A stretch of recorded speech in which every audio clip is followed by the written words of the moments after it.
Welcome to Behind the Tools. Here's Tradify CEO and your host, Michael Steckler. Hi everyone, welcome to another episode of Behind the Tools with me, Michael from Tradify. Great this week, we've got someone in New Zealand at the top of the South Island, I want to say, down in sunny Nelson, Hayden Wright from the Flooring Company. Hayden, welcome to the show.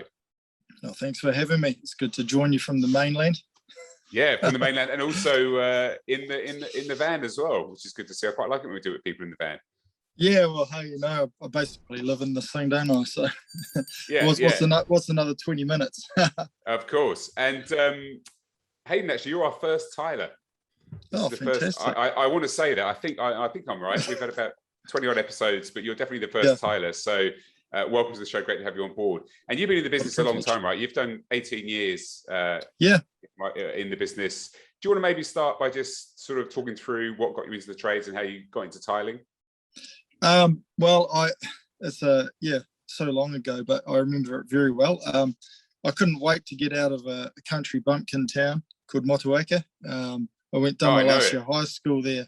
Lovely place, don't get me wrong, lovely place. But I'm from the capital city, Wellington, so I needed a bit more city action, and I moved over here, moved in with a fella whose apprentice happened to bail on him about 2 months in, and obviously in tiling. And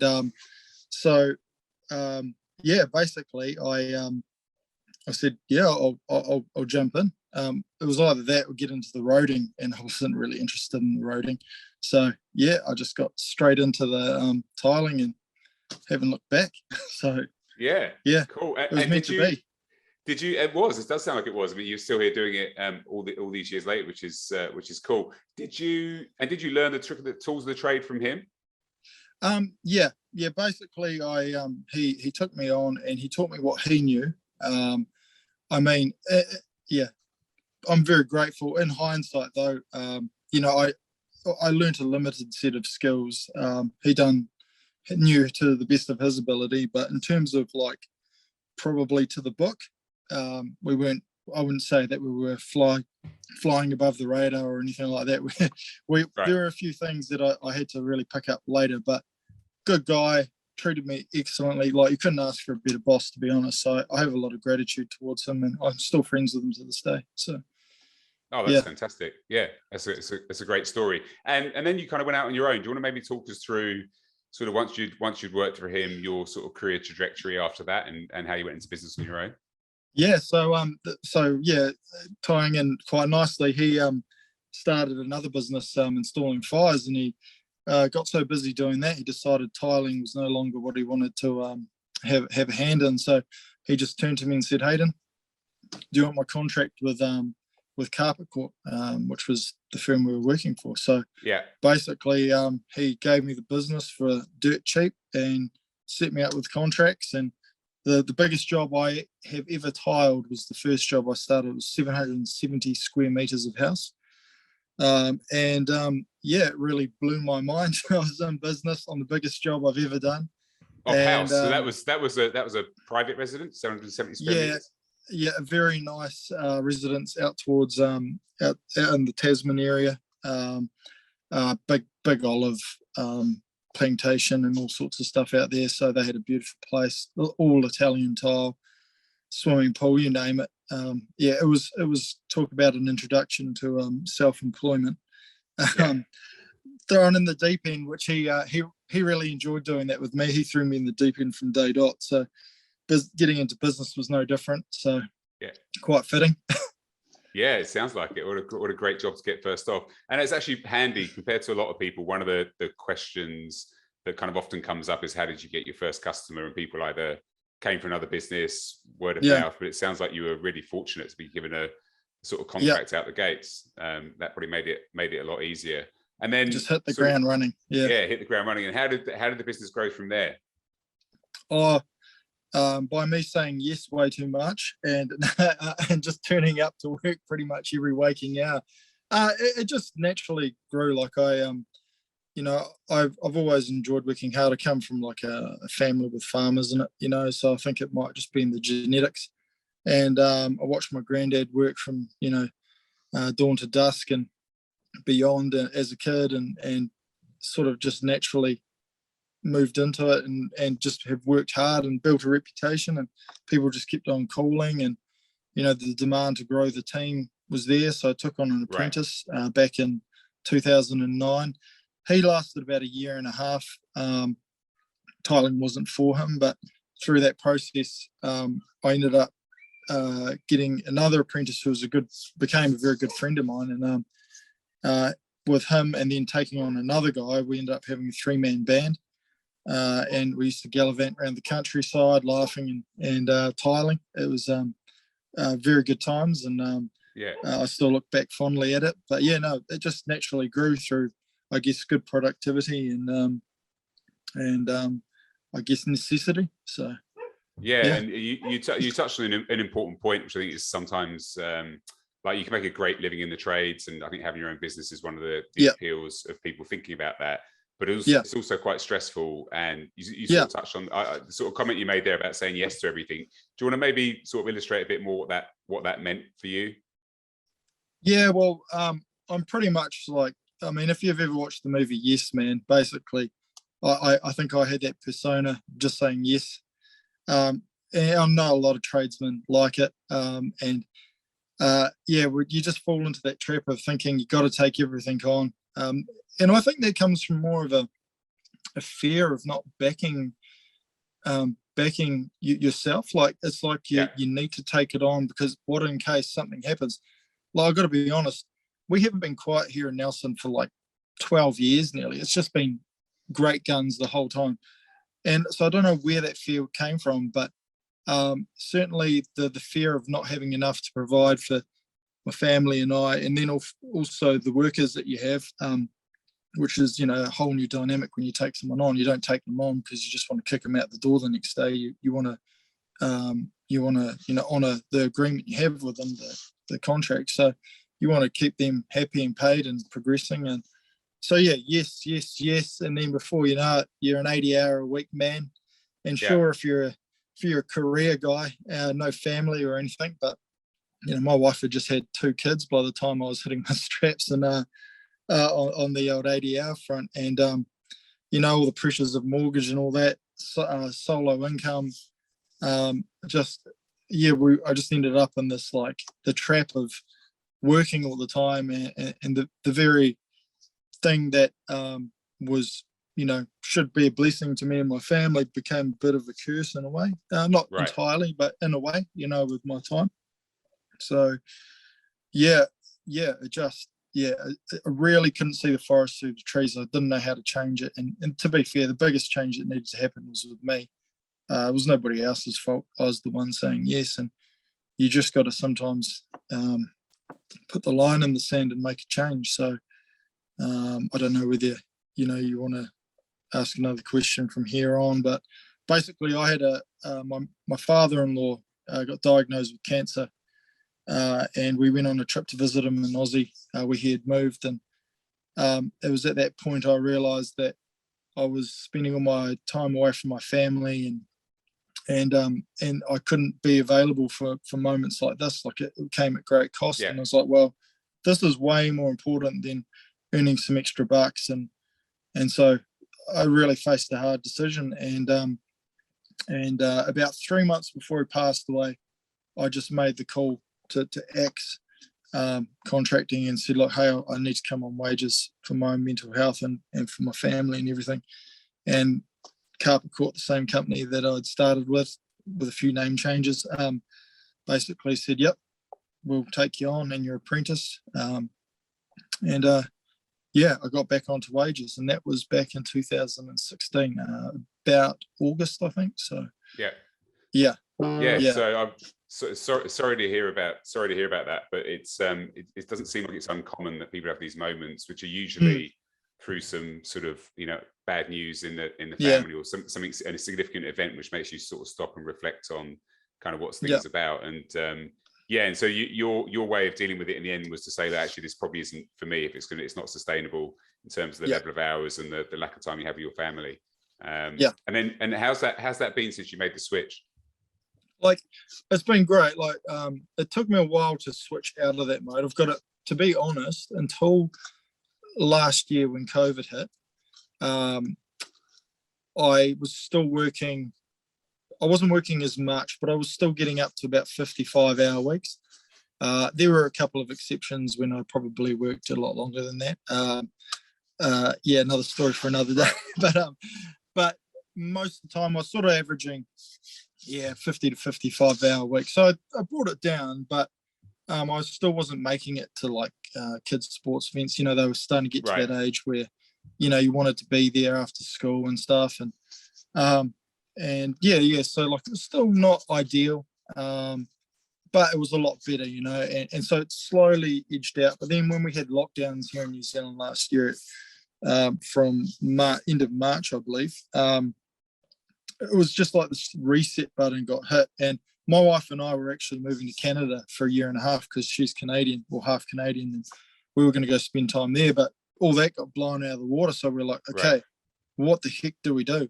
So after lockdown, we basically rented out our house and went up north for 3 months and just drove around and spent time with my family in Wellington and just chilled. And that was probably the definitive moment where I knew that going back to even 55 hours or whatever was just still not what I wanted to do. And so that it was a real process to come down. Like you go to the peak and then you come down. It's not like a instant drop to zero. It's a slow come down. And that's what happened for me anyway. Sort of, I was going to say, it does sound like you had to go through a process of realization, sort of some level of change, and then like another significant change. And do you think the 55-hour week thing, was that demand, or was that again your sort of way of doing things, that you just still were saying yes to too much stuff, even though you were then not running your own business?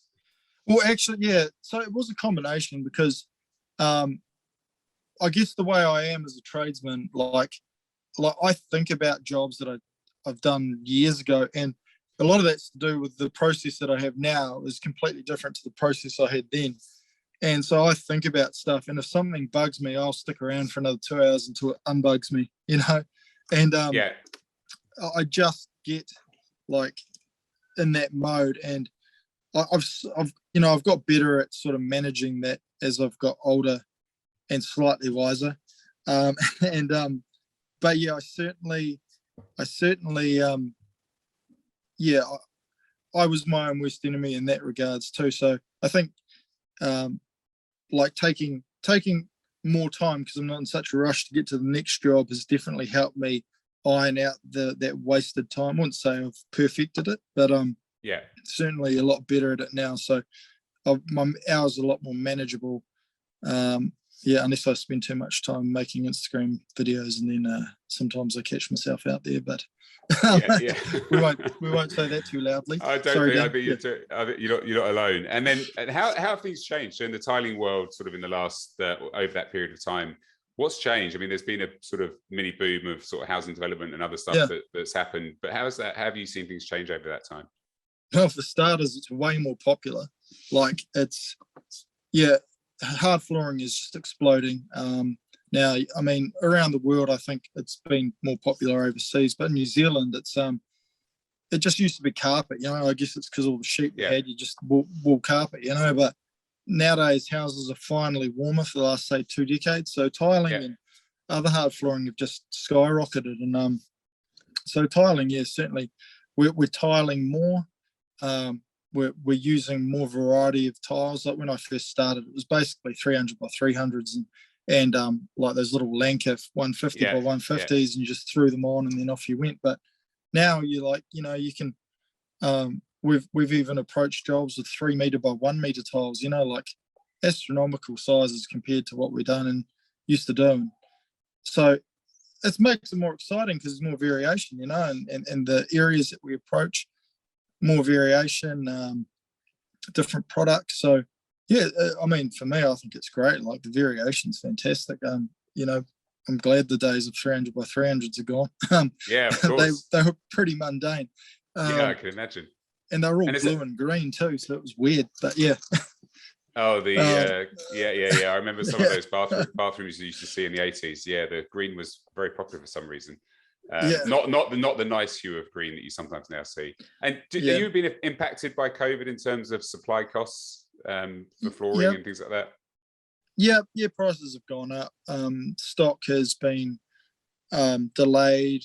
Like we're running into it where they've ordered a tile, can't get it because it's not going to be here for like 2 or 3 months longer than they expected. So there's the knock-on effects. I just have one job just down the road from where I'm sitting now, and they had to choose 3 types of tiles before we finally got it done. So it was just yeah. They ended up having it carpeted before I went in, which is never ideal. So right. it was just a real just a real difficult patch to navigate. But I think I've had it pretty good compared to some people I've had out there. I've had the builders and their delays are pretty crazy, and companies are doing their best to manage it, and people are pretty good. But it's sometimes you do get the odd job where the person just jumps up and down, and for good reason too. Like, they're spending a lot of money. Like, I don't know if you know, but property prices in New Zealand have just astronomically gone crazy. And I take it, and I think it's a worldwide thing. And so they're spending way more than they really should be on property. And then just to get it, and then they want a nice house because they've spent all that money. So, and then now they're paying more for tiles and renovations. And so there's a crazy knock-on effect. But the interest rates have really helped, and I suppose being so low here. So,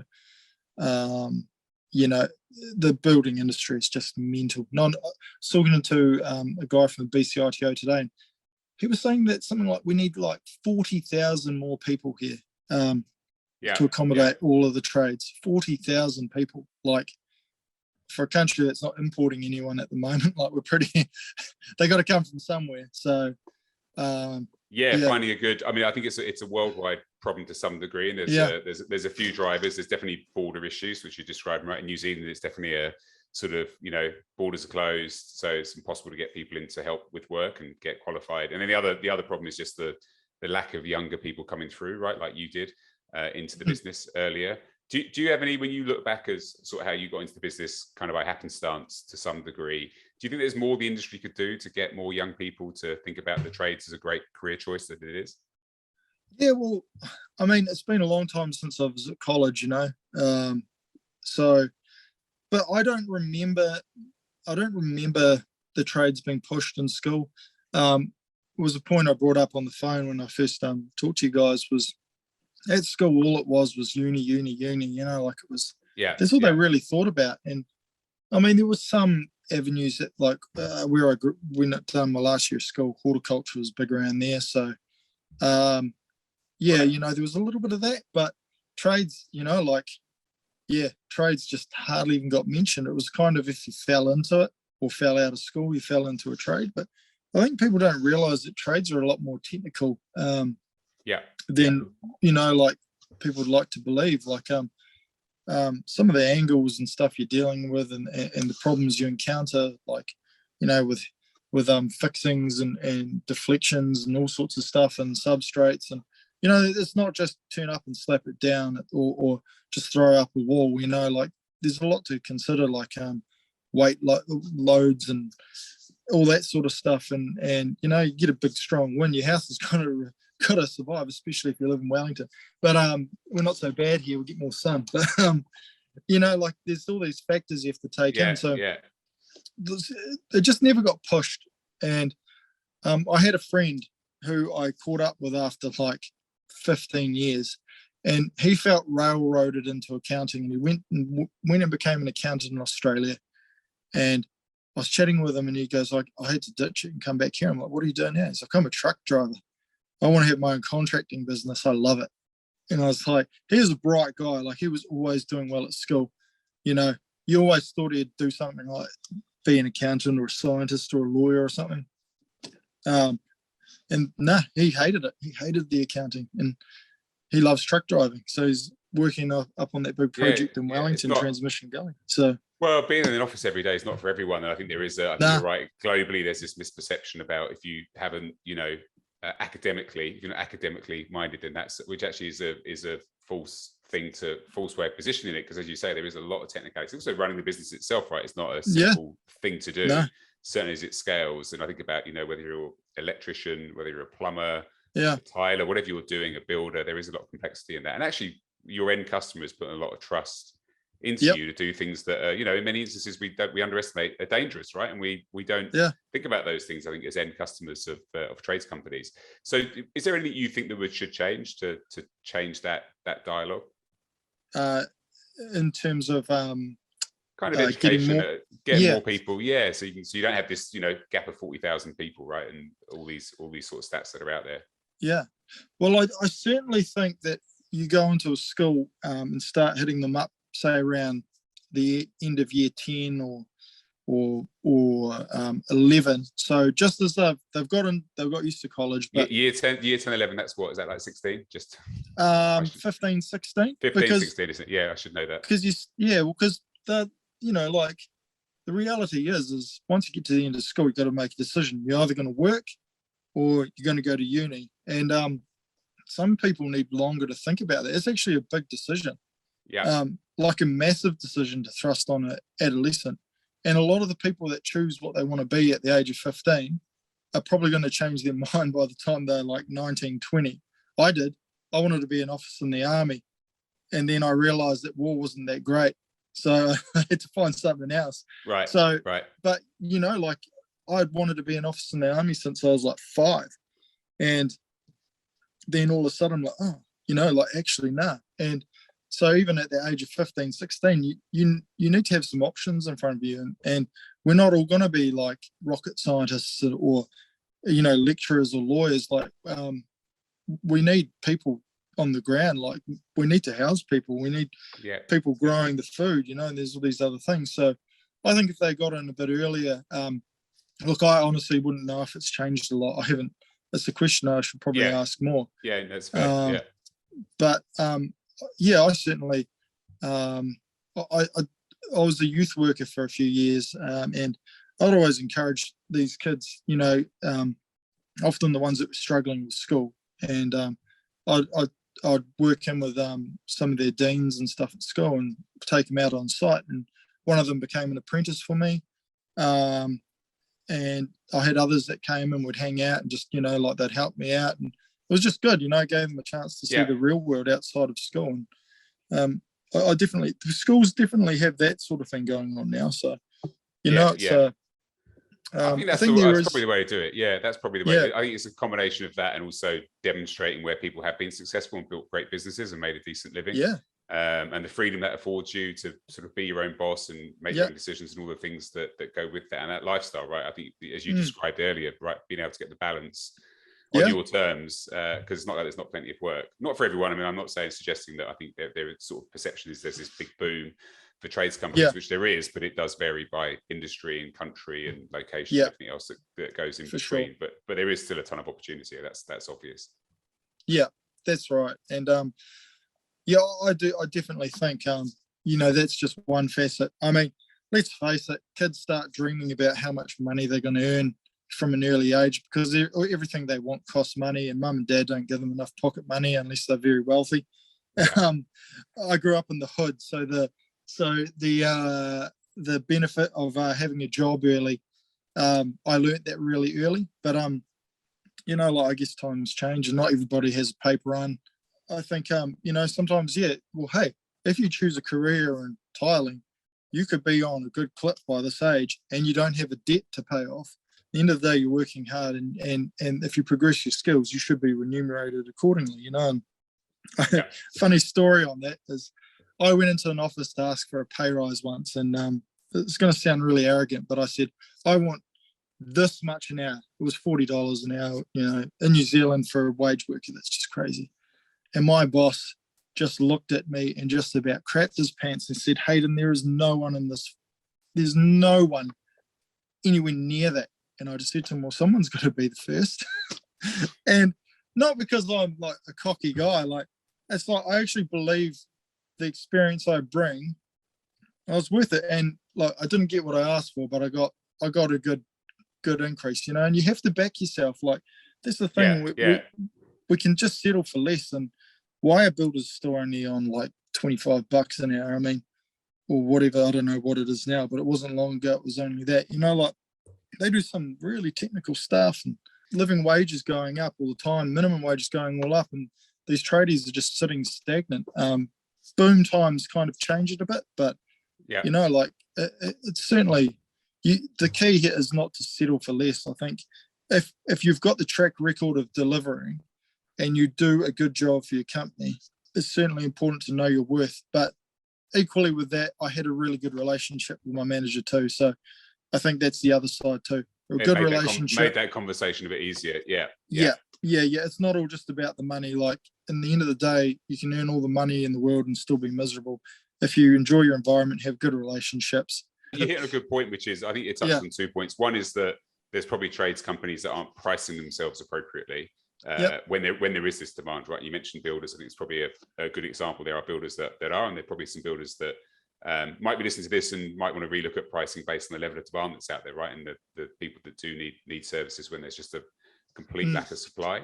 And the other side of it is, backing yourself to make sure you charge appropriately, and all those things are really important. And they're a key part of a successful trades business in my mind.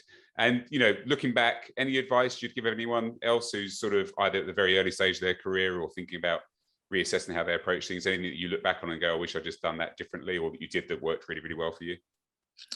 I, in reflection, really wish I had gone through New Zealand's institute, the BCITO, from day dot.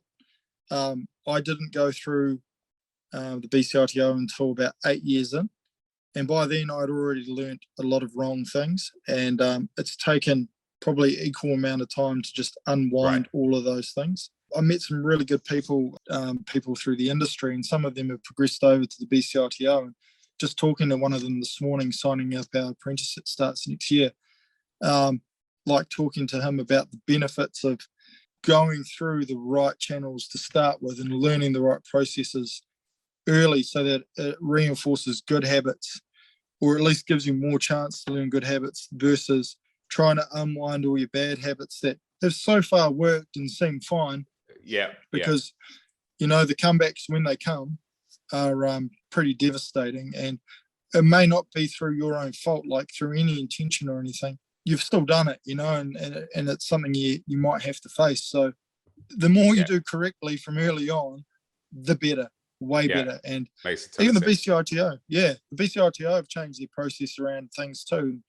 It's way more advanced and looks way more user friendly. And I'm really looking forward to going through it with a new apprentice. So, and then we always finish on a handful of questions. First one, I'm intrigued as to what you're going to say, actually. So your tiling is your thing. If it wasn't, which trade would you pick? If you're talking a trade that's still around, masonry, and if you're talking a trade that's probably extinct, blacksmithery. That one fascinates me, making stuff from nothing, basically. But I dabbled in masonry, but so I'd probably love to give that a whirl, a bit more comprehensively.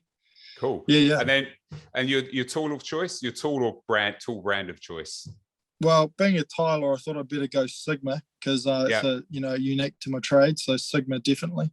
I've been using it since day dot, and it's never let me down. So But as for my power tools and stuff, I've got a mixed bag, but all my cordless stuff's AEG, so I'll give them a plug too. AEG, you're the first. Yeah, it was the best buy for me at the time, so I'm sticking to my guns. stick with it, stick with it. And then if there was a sort of, when things are opening up, they're a little bit more open down that part of the world, but is a sporting event or music event you would like to get to? I'm a tragic for cricket, so you want to get to the final? Yeah. I mean, wouldn't that be wonderful? At least we got the right end of the result this morning. I wasn't expecting that. Well, for you, yes. Not for me. Not for me. Revenge is so sweet. Revenge, no. Hey, that's the beauty of sport, isn't it? So it is indeed. It makes it great. But my pinnacle event, I think I always wanted to go to the MCG, and I got there just before all the COVID shenanigans happened, and saw the Aussies decimate my beloved Black Caps.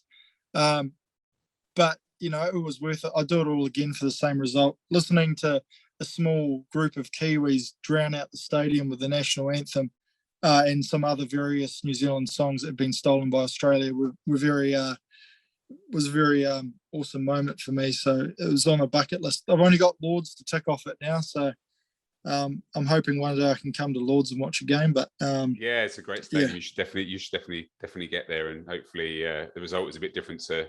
And we're sort of times having this last night for those that are cricket followers was the T20 World Cup semi-final, and unfortunately New Zealand beat England, which was a bit of a shame for me. But such a shame. Such a shame. So moving on, moving on swiftly, and then the sort of last question is, one of the last questions. Do you, when you're in the van now, when you go out, is there a sort of preference for lunch that you have on site?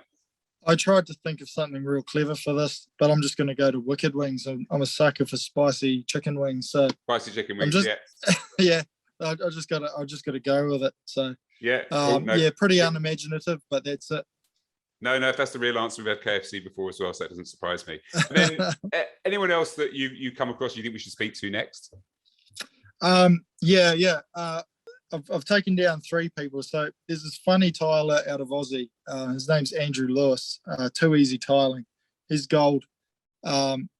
He's just made a video that's gone over 20 million, and he's just completely bewildered by it because it's the one he doesn't even like.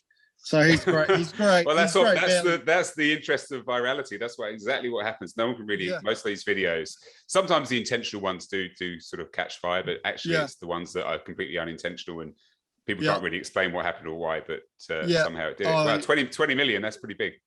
Oh, he's just blown away. I think he had about half the amount of followers as I did one day, and then now he's about 9 times more. So it's hilarious. We have a good laugh about it, but he's good dude out of Aussie, out of Melbourne too. So there'd be him. In terms of like a real solid tradie, there's a fella here in Nelson and a friend of mine, Chris Donnelly. He actually got me into Instagram, and he's just a real genuine guy, loves building, real passionate about mental health too. And so he's a good dude.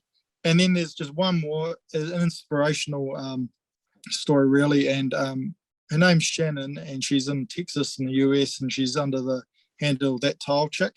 And I've known her since she first came on Instagram, and she's just grown exponentially. And because she's real genuine, her and her partner just go around, they do this stuff, and really passionate about education and learning about how to tile. And so funnily enough, she came from an accounting background too, like my mate did. So must be something about accounting, but something about her story really resonates with a lot of people, and I think she's really inspirational. And so she would be a really great listen to, I reckon totally. Fantastic. And it's interesting you touch on the sort of Instagram community is very, very global in trade companies, and people do connect, which is, again, and it does tend to be by skill set or discipline, right? So you're connecting with other tilers. I see lots of electricians who collect with electricians. It's cool. That's a really great story. Well, Hayden, look, I've really enjoyed this. It was really interesting to get your perspective and hear your story. And thanks for being so transparent about, stuff that was hard and not as easy as it could have been. But it's a great learning. I'm glad you've got what sounds like a bit more balance now. The fact you can sit and talk to us in the van is cool, and we appreciate it. So thanks for that. Yeah, no, it's great. No, it's been a real privilege to come and chat to you too. I really appreciate you taking your time and asking me in the first place. And hopefully what we've discussed today might resonate with someone and help them in their decisions, whether it be to take on a trade or even just upskill in their trade. I think the moment you become stagnant, it's not good. You want to keep progressing. So hopefully we've inspired someone today. I hope so. Well, look, listen, thanks for that. Enjoy the rest of your afternoon. Best of luck on Sunday. I think it's Sunday. Sure you'll enjoy hopefully that. It's not Australia, damn it. I'm hoping it is. I'm looking forward to an exciting game, but we'll see. We shall see. We're due a win against them, so Well, okay. Let's see what happens. I'm independent. It's nice to be. The only great thing about losing is you then can be an independent sports armchair fan. So I will look on with interest. Well, look, thanks a lot. Thanks again, Hayden, and thanks everyone for listening. And as always, rate, review, give us your feedback, comments. Until next time. Cheers. See ya. Appreciate it. Cheers. And that brings us to the end of this episode. Behind the Tools is brought to you by Tradify, job management software for your trade business. If you enjoyed the podcast, let us know by leaving a review, and be sure to tell your mates about it. Email behindthetools@tradifyhq.com if you or someone you know would be keen to join the show as a guest.